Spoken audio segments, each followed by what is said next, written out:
aceptaba, me vota. Y no me acepta el ya. Sí.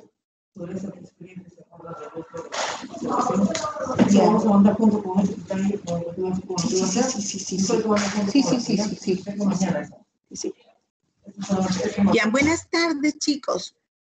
Buenas tardes. Vamos a empezar la clase del día de hoy sobre trastornos arteriales, arteriosclerosis, hipertensión, enfermedad vascular, hipertensiva y vasculitis. Entonces, empezaremos. Miren, para tratar estas enfermedades tenemos que entender todos los trastornos vasculares que ocasionan esta arteriosclerosis. Tenemos que los trastornos vasculares y sus secuelas van a ser realmente respuesta a la morbilidad y a mortalidad. Las lesiones habituales más frecuentes son en las arterias. Tenemos que las alteraciones vasculares son generalmente por estrechamiento de la luz vascular, que se llama estenosis, o también obstrucción de la luz, ¿no? Que nosotros vemos que generalmente, ay, ¿qué pasó ya? Espérate, ¿qué pasó? Salió este bendito recuadro. ¡Johnny! Qué pesado se metió, ya. Bueno, ahí está, ya. Entonces, vemos, no, se había aparecido la otra, la cosita que parece mentira, fastidio. Entonces, tenemos que en los trastornos vasculares, les decía que hay una de las alteraciones que es el estrechamiento, estenosis u obstrucción de la luz vascular o progresiva, con isquemia de los tejidos, porque al no recibir la cantidad de sangre y oxígeno necesaria, vamos a ver que eso se llama isquemia, ¿no? De los tejidos y que estos se irrigan, estos vasos van a ocasionar trombosis, van a ocasionar embolias si no están irrigados los tejidos. Luego vamos a ver el daño en el revestimiento endotelial, lo que llamamos trombosis, que ya hemos visto en la práctica. Y luego vamos a ver la debilidad de las paredes vasculares que predisponen a la dilatación vascular, ¿ya? Entonces, todas estas alteraciones las vamos a revisar en el transcurso de del desarrollo de la clase. Y vamos a ver cómo contribuyen todas estas alteraciones a la patogenia de algunas enfermedades. Entonces, vamos a tener allí que estas pueden ser alteraciones que se van a producir en los componentes vasculares básicos, como son las células endoteliales, en las células musculares, y en los componentes de la membrana extracelular. Vamos a ver donde ahí vamos a ver cómo realmente hay alteraciones que se producen por células endoteliales, ¿no? El endotelio, que generalmente está, ustedes saben, asociado a los depósitos de sustancias de colesterol, a las células musculares lisas por la invaginación de estas grasas que realmente van a tratar de endurecer esta capa muscular y evitar la dilatación, y cómo los componentes de esta membrana extracelular, que es la elastina, el colágeno, que va a permitir, ¿no?, que se distiendan, ¿no?, se dilaten los vasos sanguíneos. Entonces vamos a ver que en el estado basal, no normal, vamos a ver que el endotelio puede, en una normotensión, ¿no?, va a haber un flujo capilar y factores de crecimiento que están permanentemente. Pero ¿qué sucede si hay una superficie no adhesiva, no trombótica, ¿no? Vamos a ver que va a tener algunos cambios este endotelio, ¿no?, esta célula endotelial. Vamos a ver que puede haber un flujo turbulento que va a ocasionar hipertensión, porque a mayor flujo, mayor cantidad de líquido, va a ejercer cierta presión sobre las paredes, ¿no? Ahí tenemos que intervienen las citoquinas, el complemento, los productos bacterianos, los productos lipídicos, ¿no? Productos finales de glucagón y también la hipoxia. Entonces, ¿qué va a pasar? Vamos a ver que generalmente también pueden haber virus, como también pueden haber el humo del cigarrillo, cómo interfiere en la adecuada, ¿no? En sí proceso hacia el tejido endotelial. Vamos a ver que esto va a ocasionar como respuesta a esta hipertensión, a este flujo turbulento abundante, va a producir un aumento de la expresión de los procoagulantes, moléculas de adhesión, factores proinflamatorios, expresión alterada de las quimiosinas como las citocinas y de los factores de crecimiento. Entonces se va a convertir de un estado basal estable, normal, a un estado bastante activado, ¿no? Entonces vamos a ver que generalmente estos cambios van a sufrir los diferentes tipos de vasos. Ellos están subdivididos en vasos de grandes o los de gran calibre, vasos medianos y vasos pequeños. Entonces, ¿cómo ahora dentro de estas alteraciones o patologías van a influir de acuerdo al tamaño de los vasos? Vamos a ver que los vasos grandes realmente se comprometen más cuando hay fiebre, cuando hay astenia, cuando hay anemia, ¿no? Anemia, problema, alteraciones en la aorta y sus ramas, ¿no? Arteritis de las células gigantes, ¿no? Y vamos a ver que generalmente aquí puede haber patologías que vamos a revisar como la arteritis de las células gigantes, la temporal, como la arteritis de Takayasu. En cambio, en los vasos medianos, vamos a ver que generalmente están comprometidos en la gangrena digital, en la pérdida de tejido o también en la crisis renal, como con hipertensión arterial, con hipertensión pulmonar, y ahí tenemos la poliarteritis nodosa como la enfermedad de Kawasaki. Y en los vasos pequeños vamos a tener que son los capilares que tienen vénulas, arteriolas y arterias pequeñas. Y allí tenemos también, puede estar presente en la gangrena digital, en la pérdida de tejido, en la crisis renal, en la hipertensión arterial pulmonar. Y allí tenemos nosotros, dentro de las alteraciones que vamos a revisar, tenemos a la granulomatosis de Wegener, al síndrome de Church-Strauss, a la poliangiitis microscópica. Luego tenemos que ver en sí las alteraciones en el desarrollo y el crecimiento y remodelación de los vasos. Tenemos que hay 3 procesos fundamentales que se van a dar en los vasos. Una es la vasculogenia, la angiogenia y la arteriogenia. Tenemos que la vasculogenia es la formación en sí de vasos sanguíneos. Es la formación de los vasos sanguíneos por evangioblastos que migran a la vascularización y se van a diferenciar en células endoteliales. Y ahí tenemos cómo actúa el factor de crecimiento endotelial vascular, que incorpora a los pericitos y a las células musculares lisas. Luego, en lo que es la angiogenia, tenemos que es un proceso donde va a haber formación de vasos nuevos en el organismo maduro. Luego, la arteriogenia. La arteriogenia vemos que es la remodelación de las arterias existentes a cambios a presión del flujo.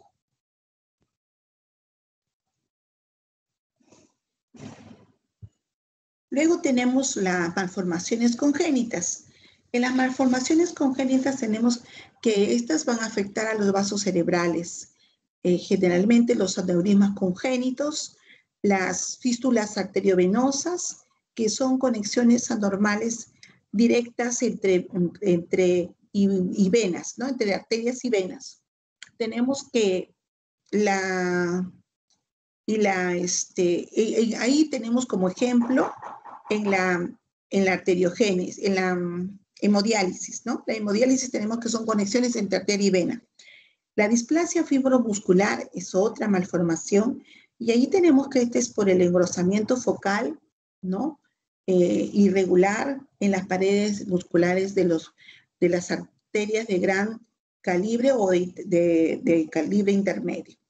Y tenemos ahí que hay hiperplasia también de la capa media y de la íntima, que son la más y fibrosis. Ejemplo, tenemos a los vasos renales también vertebrales, carotídeos y aplácnicos. Luego tenemos los tipos de vasos.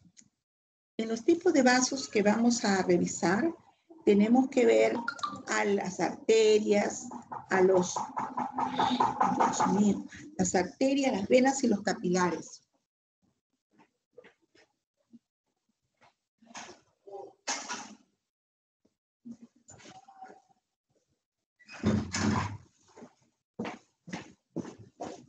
Ya. En los tipos de vasos tenemos a las arterias, las venas y los capilares. Las arterias son las que llevan sangre del corazón a los órganos, transportando oxígeno y nutrientes, mientras que las venas llevan la sangre de los órganos al corazón y a los pulmones. Los capilares tenemos que tienen su origen de división de las arterias en ramas más pequeñas y nutrientes que van a llevar oxígeno y que pasan a las células también sanguíneas, ¿no? Luego las anomalías congénitas. Las anomalías congénitas tenemos aquí a los vasos anómalos, ¿no? Que pueden ser aberrantes, generalmente, o con duplicaciones, y que generalmente está presente en niños recién nacidos o en los óbitos, en los bebés, ¿no? En los fetitos. Están presentes estos vasos anómalos, por eso que a veces tienen muchos problemas para quedar con vida, muchas veces ellos mueren, ¿no? Como también pueden nacer, pero van a tener ciertas malformaciones. Luego tenemos los aneurismas. Los aneurismas en fresa se deben a zonas de debilidad focal o congénita en las paredes de los vasos. Y la fístula arteriovenosa, que va a ser una comunicación anómala entre una arteria y una vena. Luego tenemos las células endoteliales. Entonces, las células endoteliales tenemos que generalmente cumplen ellas unas funciones muy importantes, ¿no? Tienen a cargo el metabolismo de las hormonas, tienen a cargo la transferencia de células y la conservación de la interfase no trombógena.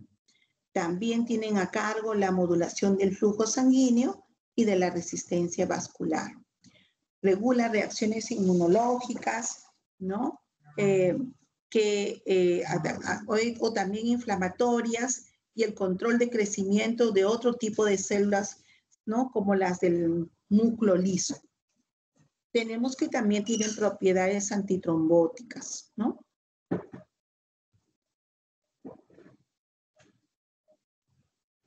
Las células del músculo liso. Aquí tenemos que las células del músculo liso tienen funciones como vasodilatación, vasoconstricción, síntesis de diferentes tipos de colágeno como la elastina, los proteoglicanos, la elaboración de factores de crecimiento y las citocinas, ¿no? Que tienen una actividad migratoria y proliferativa.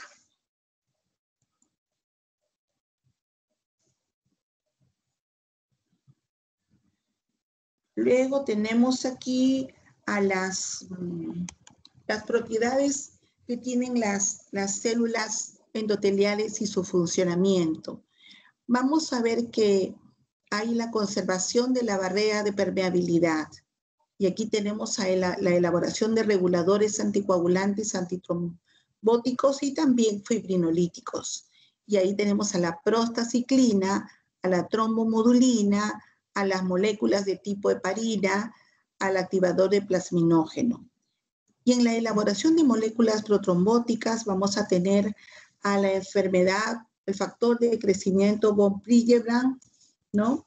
vamos a tener al factor tisular y vamos a tener también al inhibidor, activador y del activador del plasminógeno. Luego, en las propiedades de las células endoteliales y su funcionamiento, vamos a ver que la producción de esta matriz extracelular que tiene colágeno y proteoglicanos va a encargarse de la modulación del flujo sanguíneo y de la reactividad vascular. Y aquí tenemos a los que son generalmente intervienen en la vasoconstricción, que son generalmente la endotelina y la ECA. Y sin embargo, en los vasodilatadores tenemos al óxido nítrico como también a la prostaciclina. Y tenemos que en la regulación de la inflamación y la inmunidad, ahí vamos a tener presente a las interleuquinas, ¿no? Las interleuquinas vamos a tener que la interleuquina 1, la interleuquina 6 y la quimiosinas. Entonces vamos a ver que las moléculas de adhesión van a ser generalmente dentro de ellas el BCAM1, el ICAM y la selectina E como la selectina P. Y también los antígenos de histocompatibilidad. Después se pueden, son múltiples, ¿no? Son varios los antígenos de histocompatibilidad, pero cómo intervienen en esta etapa, ¿no? Luego vamos a ver la regulación del crecimiento también, ¿no? Celular.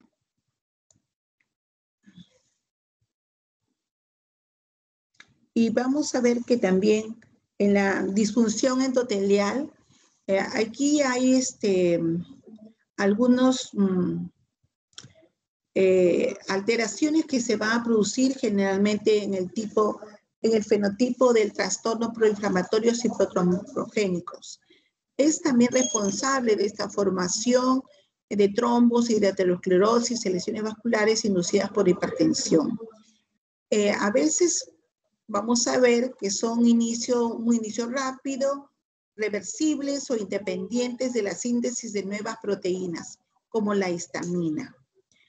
Y luego tenemos que el incremento de estas moléculas de adhesión da la alteración en la expresión génica y síntesis proteica de días o meses.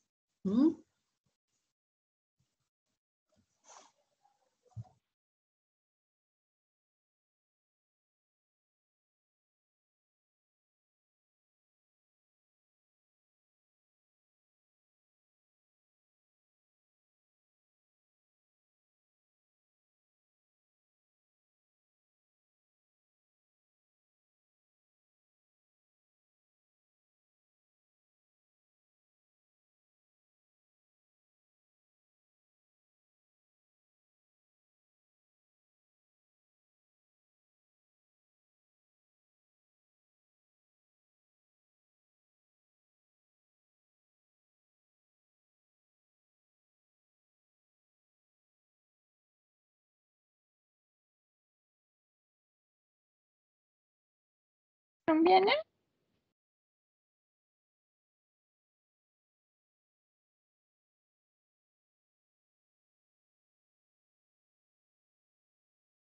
Doctora, no se le escucha. Ya. ¿Ahora? ¿Ahora sí? ¿Ahora sí? Sí, doctor. Ahorita se le escucha perfecto. Ya. Entonces vamos a ver que les decía que la presión arterial sistémica,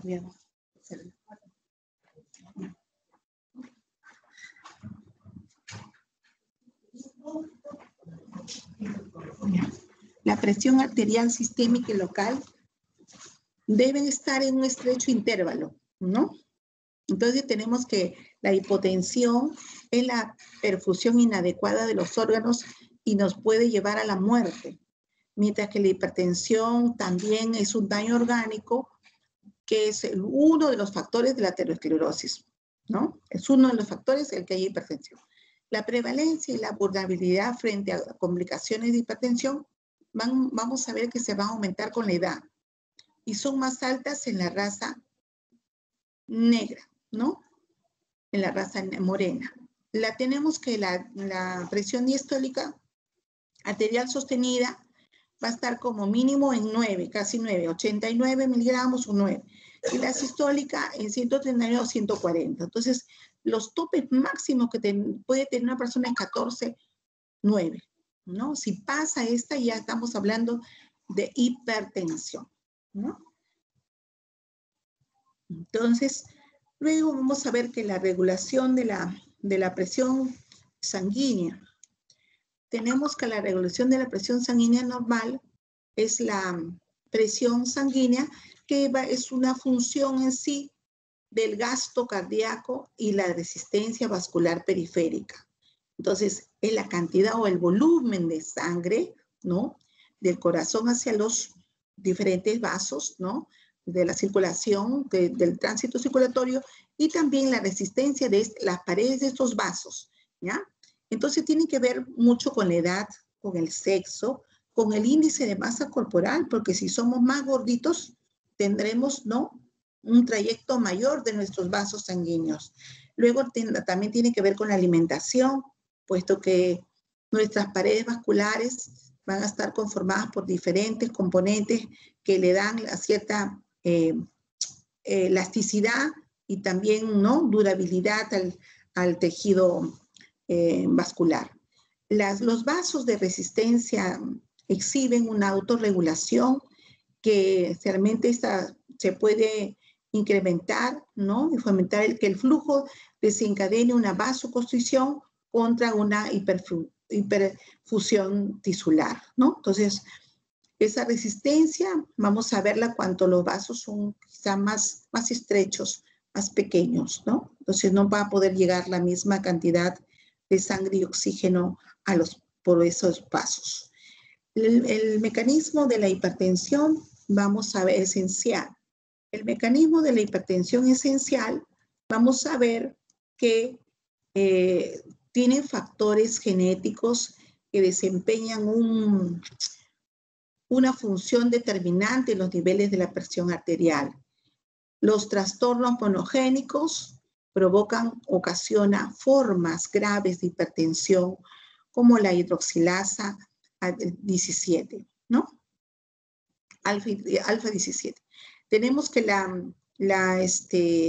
los defectos genéticos de las enzimas van a participar en el metabolismo de la aldosterona y ejemplo, la sintetasa de aldosterona en la 11B hidroxilasa o la 17 alfa hidroxilasa que da una reabsorción de la sal y del agua. Esto generalmente ocurre en nacimiento, apenas nacen niños pequeños, ¿no? Que se asocia a ciertas anomalías genéticas y que pueden mejorarse ayudando con sustancias, ayudar al metabolismo de estas sustancias, de estos manejos hormonales, ¿no? Tenemos que la mutación que afectan a proteínas encargadas de influir en la reabsorción de sodio, como la enfermedad de Lille, ¿no? Entonces, vemos que cómo varias patologías se van asociando a los trastornos de la hipertensión. Las placas ateroscleróticas, aquí tenemos que tienen 3 componentes, que son las células musculares lisas, los macrófagos, los linfocitos T. Y tenemos que la membrana extracelular que tiene colágeno, fibras elásticas, proteoglicanos. Y los lípidos intra y extracelulares, ¿no? La patogenia de la hipertensión secundaria, aquí tenemos que provoca cambios degenerativos en las paredes de las arterias grandes y medianas y pueden dar lugar a la disección de la aorta y hemorragia cerebrovascular. En la morfología tenemos que hay 2 formas de enfermedad de estos pequeños vasos sanguíneos, como es justamente la arteriosclerosis hialina, ¿no? Que vamos a ver que produce cierta alteración generalmente en los ancianos y en los diabéticos, ¿no?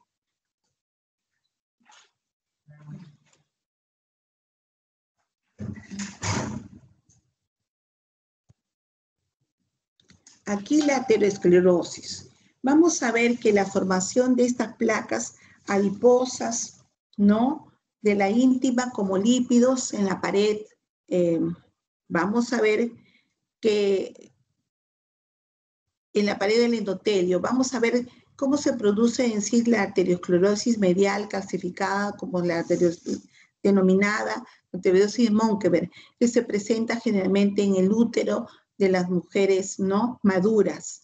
Después tenemos otro que es la aterosclerosis de vasos pequeños. Entonces, ¿cómo vamos a ver cómo mira, esta es una arteria normal y cómo se va produciendo el desgarro de esta pared arterial, lesionando el endotelio y luego ocasionando, ¿no? Ciertos problemas que vamos a ver cuando aquí se va, generalmente el depósito de esta grasa en sí o de este colesterol va dañando la pared, el endotelio y va introduciéndose en las paredes, la capa media, y luego miren esta arteria cómo no se va realmente comprometiendo toda el contorno de la pared, y al final vemos que queda una luz muy estrecha, ¿no? Muy estrecha para que el flujo sanguíneo pase a través de esta pared, ¿no? Luego de allí tenemos la aterosclerosis. La aterosclerosis tenemos que está causada por la acumulación de la placa en el revestimiento interno de una arteria.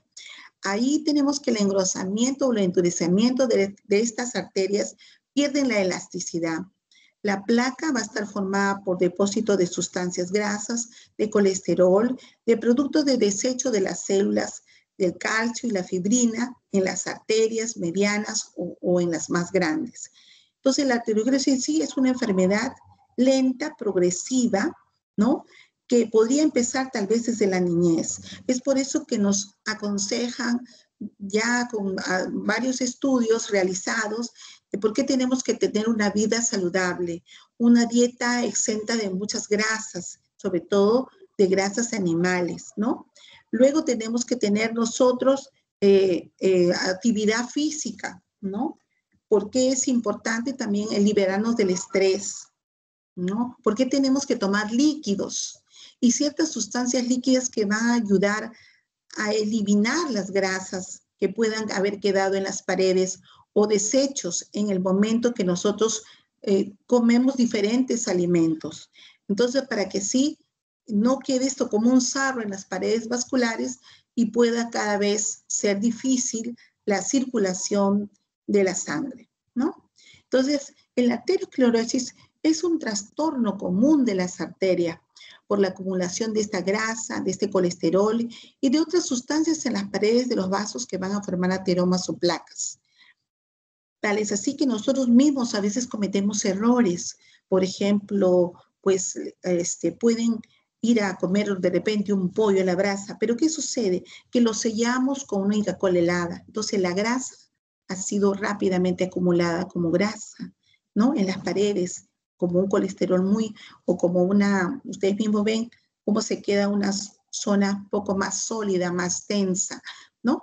Entonces no deberíamos de combinar con de repente, un té verde, una dieta, pero de tipo tibia para aliviar, o una copa de vino para aliviar que esta grasa sea rápidamente eliminada y digerida.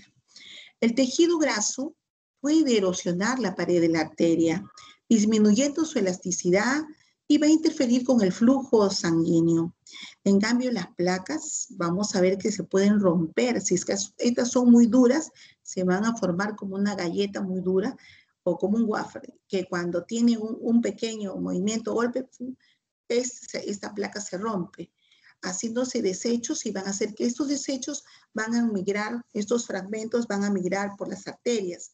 Y al migrar por las arterias vamos a ver que generalmente se van a constituir en lo que son muchas veces los émbolos, ¿no?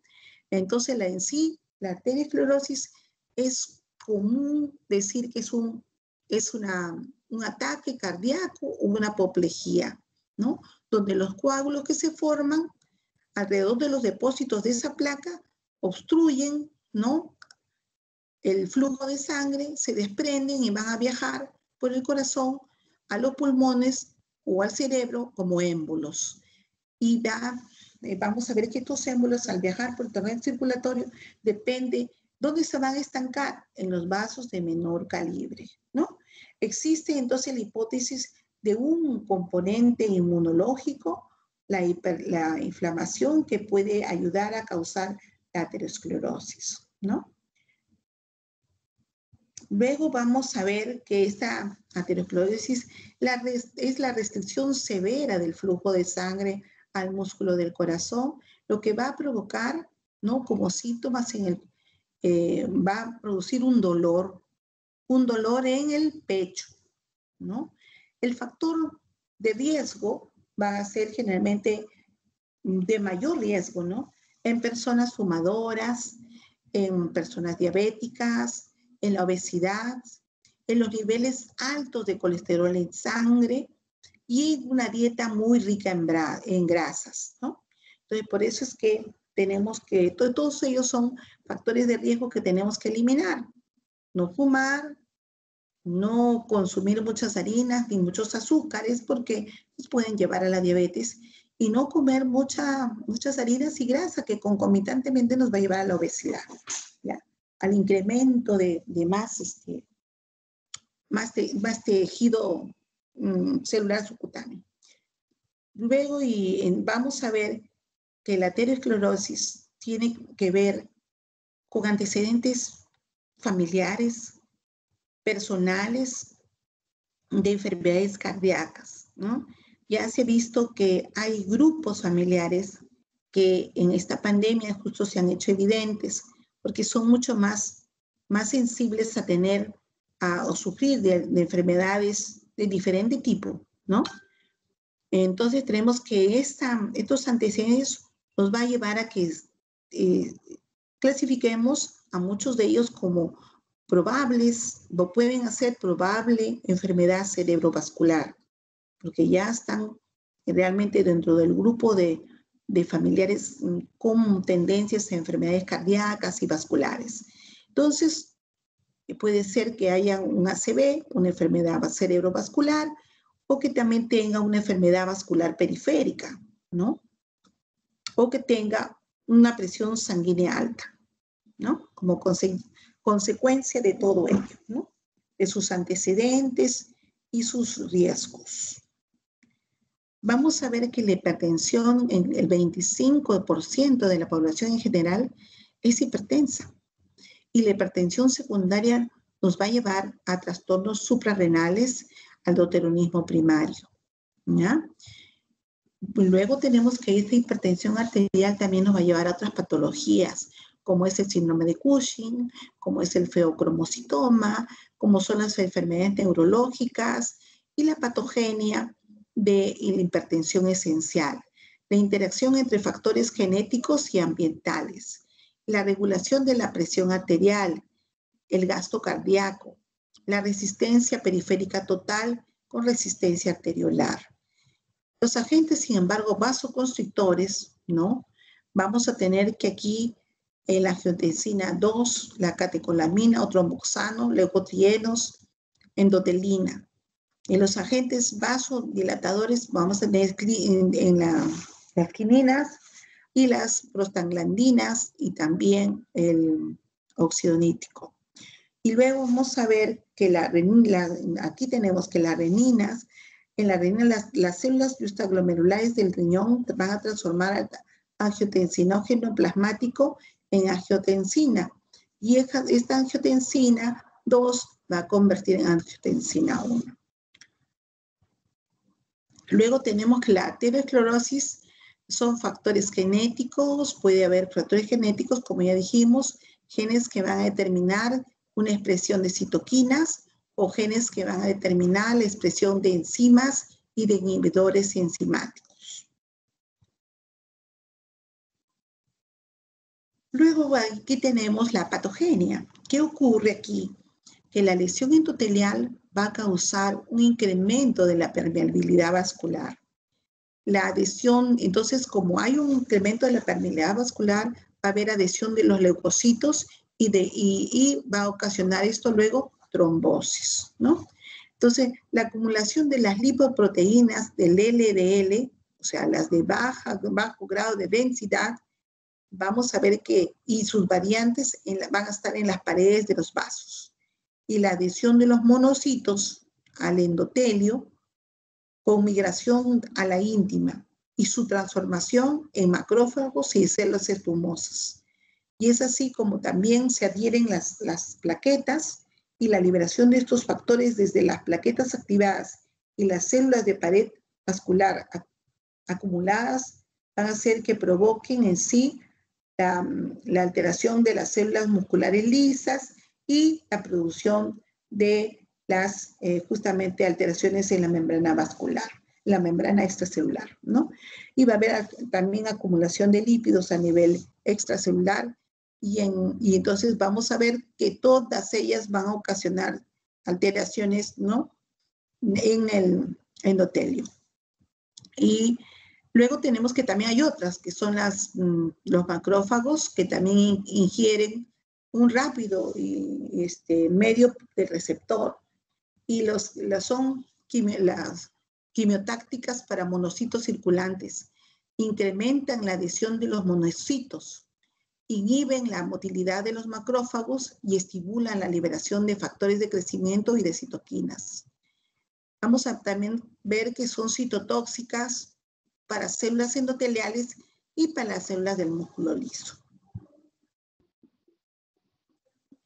Los sucesos celulares de la aterogénesis, vamos a tener que son lesiones en la lesión endotelial.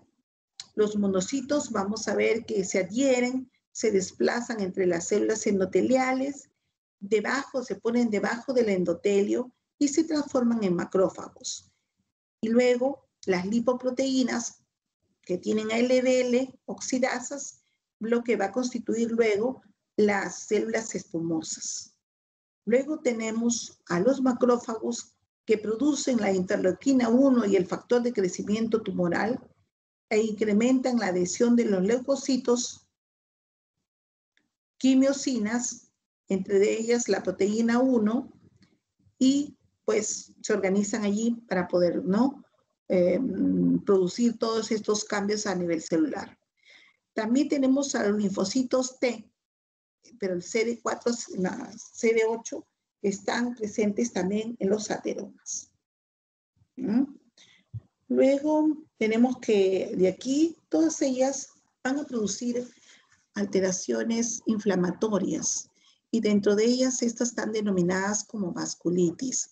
Son un grupo de enfermedades que se caracterizan porque producen una inflamación de los vasos sanguíneos, determinando su deterioro o su obstrucción del flujo de sangre y daño. Las vasculitis sistémicas, vamos a ver que los vasos de gran calibre van a producir algunas patologías. Y ahí tenemos a la arteritis de la temporal y la arteritis de Takayasu y granulomas. Mientras que los vasos de mediano calibre tenemos a las poliarteritis nodosas, a la enfermedad de Kawasaki no granulomatosa. Luego tenemos a los vasos de pequeño calibre. Ahí tenemos pues a la granulomatosis de Wegener, que es granulomatosa, ¿no? Y a la poliangiitis microscópica no granulomatosa y a la púrpura de Henoch-Schönlein no granulomatosa. Luego tenemos que en sí, ¿qué es la vasculitis? Que ya habíamos dicho que es una inflamación, y esta inflamación es de las arterias, de las venas o vénulas, y están también mediadas por complejos inmunitarios. Aquí tenemos las lesiones vasculares del lupus eritematoso sistémico, o LES, ¿no? Generalizado, relacionado como vasculitis con complejos inmunitarios del DNA o anti-DNA y complemento. Las lesiones por virus y otros antígenos con inmunoglobulinas y complemento. y otra es una elevada incidencia de antígeno de superficie del virus, ¿no?, de la hepatitis. Los anticuerpos citoplasmáticos antineutrófilos, aquí tenemos dentro de ellos a neutrófilos perinucleares, ¿no?, que están denominados los PANCA, a los... y estos PANCA, ¿a dónde van a dirigirse?, ¿no? Tenemos que se dirijan a las mieloperoxidasas de los gránulos primarios de los neutrófilos. Y sin embargo, el antígeno de los neutrófilos, que es ANCA, es una proteasa de los leucocitos, que también están denominados proteína 3, ¿no? Proteína 3. Luego los CANCA, que se detecta aquí la granulomatosis de Wegener, ¿no? Y también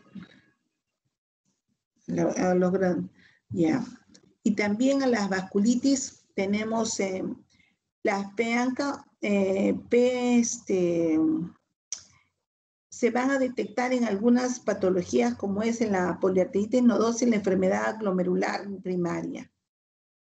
La activación del neutrófilo se potencia por acción de las citoquinas y los anticuerpos o proteína 3 inhiben la actividad de la antitripsina, lo que aumenta el daño tisular. Entonces, hay complejos inmunes, que es anticuerpos antiendotelio y anticuerpos antinucleares, ¿no?, el citoplasma, y vamos a ver que hay anticuerpos antimembrana basal también, ¿no? Entonces, aquí tenemos a las diferentes patologías que vamos a revisar que tienen que ver con la inflamación vascular, ¿no?, con los diferentes tipos de vasculitis, como es la granulomatosis la poliarteritis nodosa, la glomerulosis de Wegener, la arteritis de la temporal, la arteritis de Kawasaki y la tromboangeitis. La poliarteritis nodosa tenemos que es una patología que afecta generalmente a las arterias de mediano o pequeño calibre, ¿no?, sin llegar a ser una glomerulonefritis membranosa o vasculitis en arteriolas, generalmente compromete arteriolas, capilares y vénulas, ¿no? Es una enfermedad sistémica y tenemos que generalmente tiene múltiples alteraciones que fueron descritas en 1886 por Kussmaul y Mayer, y su incidencia es de 0.7 por cada 100.000 y una prevalencia de 6.3 por cada 100.000. Tenemos que de etiología desconocida en adultos y se asocia mucho a la hepatitis B, ¿no? En la poliarteritis nodosa tenemos que generalmente son mecanismos inmunopatológicos que dañan el sistema vascular. La inflamación es necrosante, transmural, aguda de los vasos, ¿no? Puede hacer un nódulo, formar un nódulo, o puede llegar también a la obstrucción, ¿no? Incluso llegar al infarto, ¿no? Incluso llegar al infarto, pero que afecta a los riñones, al corazón, al hígado, al tubo digestivo, al páncreas, al testículo, al músculo, al sistema nervioso y a la piel.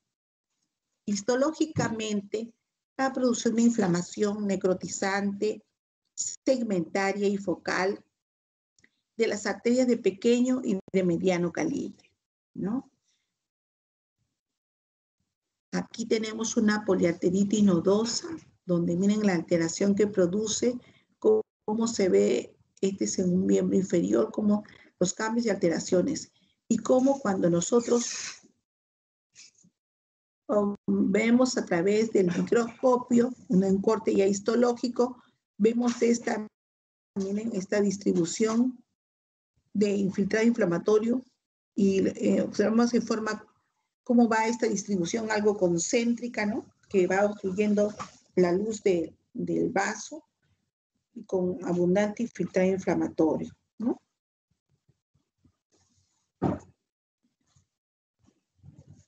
Luego tenemos la granulomatosis de Wegener, ¿no? La granulomatosis de Wegener tenemos que se presenta en cualquier edad, pero generalmente está aproximadamente a los 40 años. Se encuentra en varones, en una relación de 2 varones por una mujer.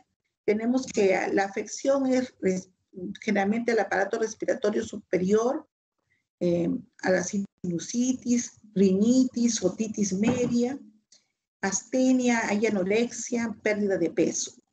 Y el compromiso es sistémico. Puede haber artralgias, o sea, dolores articulares, ¿no? 70%, poliartritis, puede haber compromiso ocular, ¿no? Y también puede haber compromiso en piel en un 50%, que va a haber púrpura y extremidades en las extremidades y en el sistema nervioso. Y ustedes pueden ver aquí cómo se ven, mire, estas lesiones hemorrágicas puntiformes, ¿no? Que es de la púrpura, ¿no? Un poquito más grande que la petequia, ¿no? Es de la púrpura que se presenta en los miembros inferiores. Ya, luego tenemos en la histología. ¿Qué es lo que nosotros vamos a ver en la histología? La triada clásica, ¿no? Que va a presentarse como son los granulomas necrosantes en las vías respiratorias altas, en la nariz, en el oído y en la faringe. Y en las vías respiratorias bajas también. Va a haber una zona vascular necrosante o va a haber unos granulomas en el pulmón. Y también puede estar presente una glomerulonefritis necrosante. ¿No?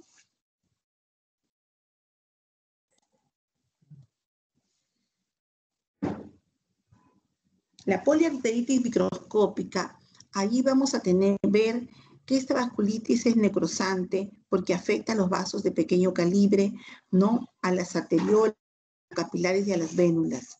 Y afecta la piel de las membranas de las mucosas pulmonares, de los pulmones, y también al cerebro, como al corazón y como al tubo digestivo, a los riñones y al músculo.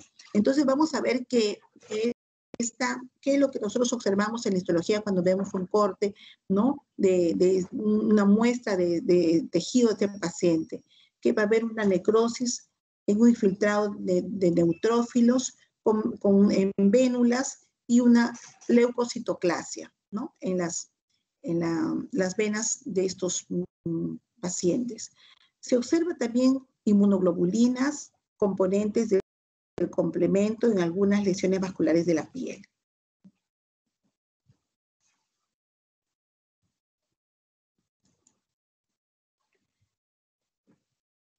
Vamos a ver también la vasculitis segmentaria, ¿no? Aguda y crónica, con frecuencia. Vamos a ver que en la arteritis, esa es en la arteritis de la temporal, ¿no? Es otra patología que vamos a revisar. Aquí hay una vasculitis segmentaria aguda y crónica, y con frecuencia de tipo granulomatosa, porque forma, ¿no? Esa formación algo nodular. Afecta a las arterias de la cabeza, generalmente de la rama de la arteria de la carótida, ¿no? Y también a la zona ocular. Se presenta en adultos mayores de 50 años. Tenemos que presentan dolor, rigidez de músculos proximales en la cintura pélvica y torácica, cuello y glúteos. Presenta un infiltrado inflamatorio mononuclear crónico. Y en la mitad interna de la túnica media, con células, va a haber células gigantes y la formación del granuloma, ¿no? Luego tenemos otra patología que está presente, que es la arteritis de Takayasu. La arteritis de Takayasu, vamos a ver que es una vasculitis crónica, pero que afecta a la aorta e incluso a las arterias pulmonares. Ocurre en el sexo femenino, menores de 40 años.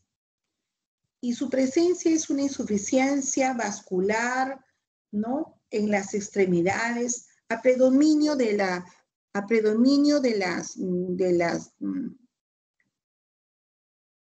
extremidades y sobre todo de las superiores, ¿no? En la histología vamos a ver que el infiltrado inflamatorio va a formar granulomas y células gigantes en la capa media y también en la adventicia, ¿no? Y podemos ver en la imagen cómo se forma aquí, ¿no? Un desarrollo de esta pared, ¿no? De la arteria, de la capa media en sí, y que va hasta la adventicia. Otra patología que vamos a ver generalmente es la enfermedad de Kawasaki. La enfermedad de Kawasaki también es una enfermedad que cursa con fiebre aguda de la lactancia en la infancia. Entonces, vamos a obtener este niñito una conjuntivitis bilateral o no purulenta. Tenemos eritema de las palmas de las manos y las plantas de los pies. Puede tener un edema. En la histología vamos a ver infiltración aguda y crónica con linfocitos y macrófagos con necrosis de células endoteliales y depósitos de inmunoglobulina. Entonces ahí le ven el enrojecimiento de su carita, miren aquí, y también cómo observan la lengüita de este niñito, ¿no? Con una inflamación, ¿no? Sus labiecitos y su lengüita. Está presente la enfermedad de Kawasaki. Pero también hay otra patología que vamos a revisar, que es la tromboangiitis obliterante, que es una enfermedad inflamatoria, recidivante y que produce trombosis, ¿no? Como su nombre lo dice, tromboangiitis, de los vasos de mediano calibre. Generalmente se presenta en la arteria tibial y en radial, con extensión a venas y a nervios. Afecta más al sexo masculino de los 25 a 50 años y produce una insuficiencia vascular y puede llegar hasta la gangrena. ¿Qué es lo que encontramos en la histología? Encontramos un infiltrado inflamatorio agudo y crónico en arterias y venas, ¿no? Granulomas, vamos a ver células gigantes, trombos intravasculares con microabscesos y células. Vamos a ver vamos a ver también zonas de fibrosis a nivel perivascular que van a rodear generalmente los trombos nerviosos, ¿no? En la respuesta vascular a la lesión, es lo que vemos, que las células endoteliales van a formar un revestimiento de los vasos sanguíneos de diferente morfología y comportamiento variable. Poseen también propiedades sintéticas y metabólicas por la angiotensina y tienen una superficie no trombógena, modulan el tono de las células musculares lisas que regulan la inflamación y ahí tiene una barrera impermeable excepto bajo la acción de la histamina, ¿no?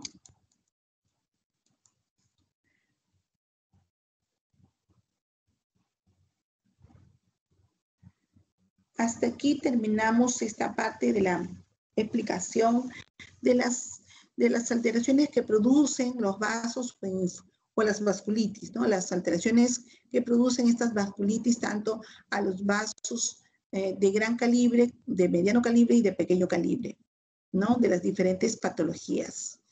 Mañana revisaremos otras alteraciones como son las de los aneurismas, qué alteraciones producen en las venas, ¿no? A otros en otra diferenciación de la serie vascular, ¿no? Entonces, hasta aquí hemos avanzado. ¿Preguntas?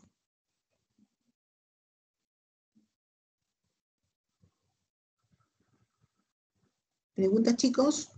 Uy, chicos. ¿Me escuchan? Creo que no escuchan. ¿Preguntas? Sí, doctora, tenemos una pregunta. Ya. Díganme.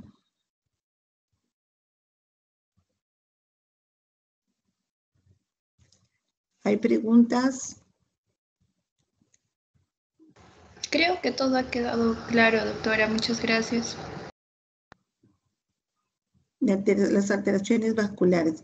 Mañana hablaremos acerca de los aneurismas y las alteraciones vasculares y también algunas probablemente tumoraciones, ¿no? Tanto alteraciones benignas como malignas en vasos.